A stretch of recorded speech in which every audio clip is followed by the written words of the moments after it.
السلام عليكم بنات، كنتمنى تكونوا كلكم بخير وعلى خير، ومرحبا بكم في فيديو جديد ديالي. اليوم ان شاء الله غنوجد معكم واحد الوجبه خفيفه للعشاء، المقارونيه بصدر الدجاج. تبعوا معايا الطريقه كيفاش غادي نصايبها.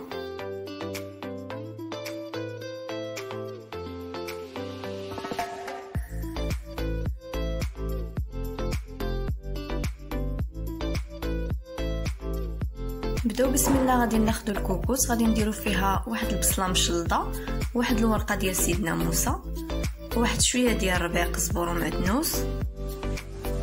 غنزيدو واحد الفص ديال الثومه مقطع هكا صغير.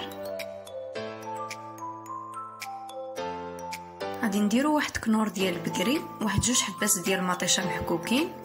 دابا غادي نديرو العطريه، شويه ديال الخرقوم، شويه ديال الابزار،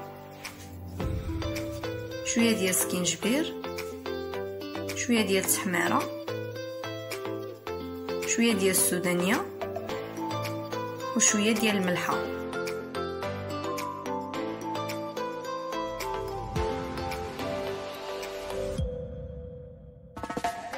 غنزيدو الصدر ديال الدجاج مقطع هكايا طريفات صغار.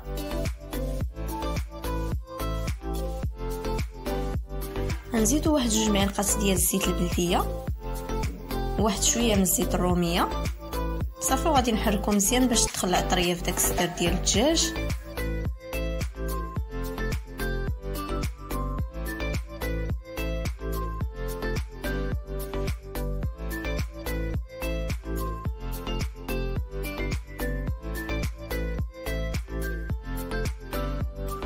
دابا من بعد ما تشحرات ديك البصله غادي نزيد ديك المقارونيه. صافي غادي نحرك مزيان باش غادي نزيد الماء غادي ندير تقريبا 2 الكيسان كبار.